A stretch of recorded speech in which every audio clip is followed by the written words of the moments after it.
नमस्कार, मैं हूं प्रियंका। आप सभी देख रहे हैं न्यूज 21।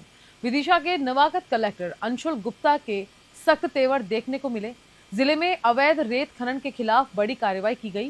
कुरवाई क्षेत्र के ग्राम लेटनी में बेतवा नदी से अवैध खनन करते हुए एक पोकलेन मशीन, एक पनडुब्बी और ट्रैक्टर ट्रॉली जब्त की गई है। जब्त किए गए वाहन और मशीनों को खुरवाई थाने में रखा गया है। खबर पर ज्यादा जानकारी के लिए हमारे संवाददाता प्रदीप प्रजापति हमसे जुड़ चुके हैं। जानते हैं पूरा मामला।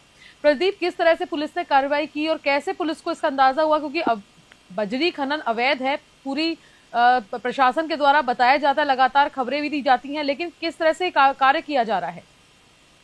प्रियंका जी, एक तो सबसे पहले तो ये कि ये जो है जन चर्चा का विषय बन गया है, क्योंकि अंशुल गुप्ता जी अभी नवे कलेक्टर है और अभी पदभार उन्होंने ग्रहण किया है, जिसको लेकर ये कार्रवाई की गई है। इससे पहले भी लगातार खबर प्रकाश लोगों को दिखाते रहते हैं और लगातार खबर दिखती है और लगातार अवैध उत्खनन रेत खनन का कारोबार चल रहा है। सिरोंज तहसील और कुरवाई तहसील में कई गांवों में लगातार पनडुब्बियों और उनके ट्रालियों के द्वारा रेत निकाली जा रही है। मगर आज तक की विदिशा जिले की इस वर्ष की शुरुआत की सबसे बड़ी खबर है कि ये इतनी बड़ी कार्रवाई की गई है। हालांकि यहाँ के जो अधिकारी हैं, जिनको खनिज विभाग के, उनको लगातार हमारे द्वारा टीम के द्वारा संपर्क किया जाता है, पर उनके द्वारा ना तो कोई कॉल रिसीव किया जाता है अवैध खनन को लेकर और ना ही उनकी कोई शिकायत कोई सुनता है। और कलेक्टर महोदय नए कलेक्टर हुए हैं और नए कलेक्टर ने आते ही एक बहुत बड़ा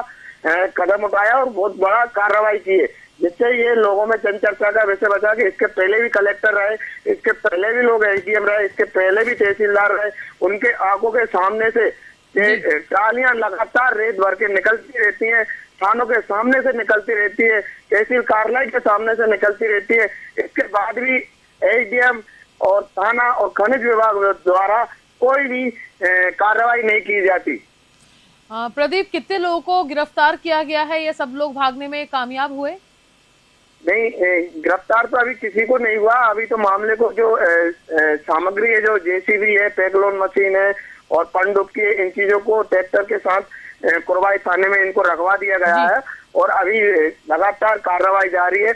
और कलेक्टर के सख्त आदेश है कि कहीं भी खनन और अवैध उत्खनन कहीं भी पाया जाता है, उसके खिलाफ सख्त से सख्त कार्रवाई की जाएगी। अब देखना ये है कि कार्रवाई होगी या सिर्फ कार्रवाई के नाम पर खाना पूर्ति चलती रहेगी। रेत माफिया कितने रुपए में इन जो रेत निकाली जाती है उसका कितने रुपए में सौदा करते हैं? कुछ अंदाजा हुआ इसके बारे में, पता लगा आपको? ये 3000 से लेकर 4000 की ट्राली, हर ट्राली बेची जाती है। सिरोंज में भी ऐसे कई गांव हैं सिरोंज तहसील के अंदर, जिसमें लगातार रेत उत्खनन जारी है और इनको लेकर एसडीएम को भी लगातार सूचना रहती है और तहसीलदार को भी लगातार सूचना दी जाती है।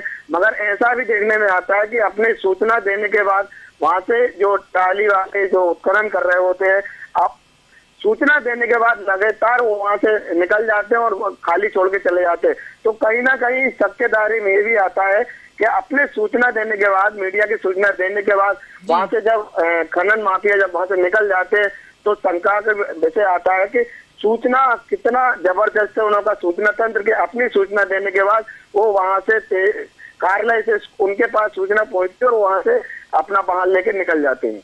तमाम जानकारी के लिए प्रदीप आपका बहुत बहुत धन्यवाद। विदिशा से बड़ी खबर दिखा रहे थे।